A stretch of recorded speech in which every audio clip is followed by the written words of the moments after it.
भक्त प्रहलाद एपिसोड 3 होलिका दहन। अगले दिन राजा हिरण्यकश्यप को जब ये बात पता चली तो वो गुस्से से भर गया। उस समय प्रहलाद की बुआ, जिसका नाम होलिका था, वो महल आई हुई थी। राजा हिरण्यकश्यप बहुत ही घमंडी था, तो वैसी ही घमंडी उसकी बहन होलिका भी थी। उसे भी ब्रह्मा जी से एक वरदान प्राप्त था। एक बार होलिका ने बहुत तपस्या की और ब्रह्मा जी से एक वरदान मांगा। उसने ब्रह्मा जी से कहा कि ब्रह्मदेव, मैं आपसे ये वरदान मांगती हूँ कि मैं कभी भी आग से न जलूं।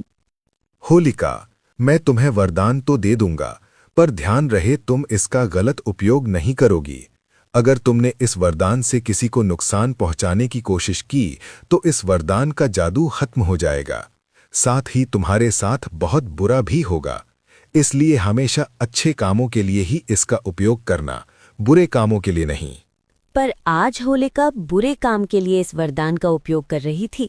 वो अपने भतीजे प्रहलाद को अपने साथ आग में बिठाने वाली थी, जबकि उसको पता था कि आग से नन्हा सा प्रहलाद जल सकता है। भैया, मेरे पास एक रास्ता है जिससे प्रहलाद डरकर आपका नाम जरूर लेगा। तुम ऐसा क्या करोगी बहन, जिससे प्रहलाद डरकर मेरा नाम लेना शुरू कर देगा?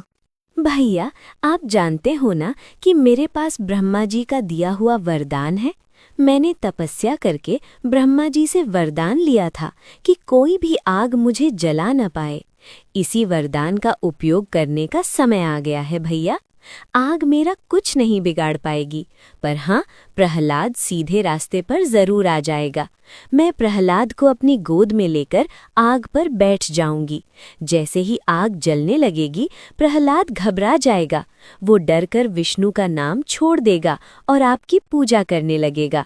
अगर नहीं माना तो उसे सजा मिलेगी। राजा हिरण्यकश्यप ने अपनी बहन की बात सुनी और उसकी आंखों में एक नई उम्मीद की चमक आई। राजा हिरण्यकश्यप बहुत बुरा था। उसे तो लगता था कि वही दुनिया में सबसे शक्तिशाली है। पर आप तो जानते हो बच्चों, भगवान से शक्तिशाली कोई भी नहीं। भगवान सबसे बड़ी सुपर पावर हैं और वो अपने भक्तों की रक्षा जरूर करते हैं। अगले दिन सुबह सुबह ढोल नगाड़ों के साथ लोगों को एक बड़े से मैदान में इकट्ठा किया गया। सबके चेहरे डरे हुए थे। लोग आपस में बातें करने लगे कि आज राजा छोटे से प्रहलाद के साथ क्या करने वाला है। सब लोग मासूम प्रहलाद की तरफ देख रहे थे। उसी समय होलिका आ जाती है। उसने लाल रंग की साड़ी पहन रखी थी। आंखों में घमंड था, जैसे वो कह रही हो कि वो बहुत ताकतवर है। वो मुस्कुराकर बोली, भैया आप चिंता मत करो, मैं प्रहलाद को डराऊंगी। उसे जबरदस्ती पकड़कर बैठूंगी ताकि वो भागे ना। ओम नमो भगवते वासुदेवाय नमः।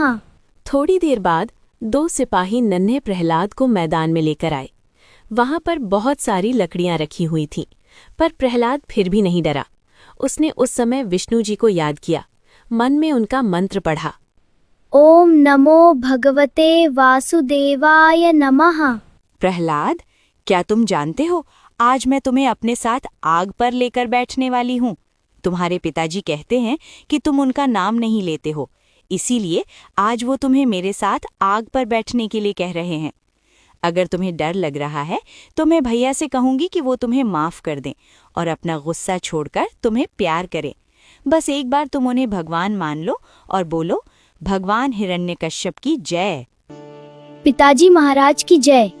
बहुत अच्छे, अब बोलो, भगवान हिरण्यकश्यप की जय। भगवान विष्णु की जय। तू नहीं मानेगा तो बहुत जिद्दी है। भैया ठीक कहते हैं, तुझे सजा मिलनी चाहिए। आज मैं तुझे अपने साथ आग पर लेकर बैठूंगी और तू आग से जल जाएगा। देखती हूँ तेरे भगवान तुझे कैसे बचाते हैं।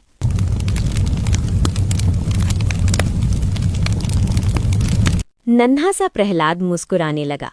उसे बिल्कुल भी डर नहीं लग रहा था, क्योंकि वो जानता था विष्णु जी हमेशा उसके साथ है। होलिका बहुत घमंड के साथ छोटे से प्रहलाद को लकड़ियों के ढेर के ऊपर लेकर बैठ गई। सिपाहियों ने आग जला दी। प्रहलाद हाथ जोड़कर जय श्री हरि विष्णु नाम ले रहा था और होलिका घमंड के साथ बैठी थी। राजा हिरण्यकश्यप मुस्कुरा रहा था। अचानक बचाओ बचाओ, मैं जल रही हूँ। ऐसा कैसे हो सकता है ब्रह्मदेव? क्या आपका वरदान झूठा था? होलिका, तुमने मेरे दिए हुए वरदान का गलत उपयोग किया है, इसीलिए तुम्हें इसका दंड प्राप्त हुआ है। होलिका जल गई और भगवान विष्णु की शक्ति से प्रहलाद को कुछ भी नहीं हुआ। वो बिल्कुल सुरक्षित था। इतनी परेशानियों के बाद भी प्रहलाद ने भगवान विष्णु का नाम लेना नहीं छोड़ा।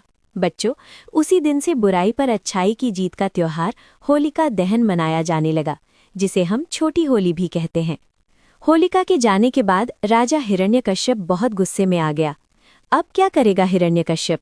क्या वो खुद अपने हाथों से प्रहलाद पर हमला करेगा? जानने के लिए सुनिए भक्त प्रहलाद सीरीज का अगला एपिसोड।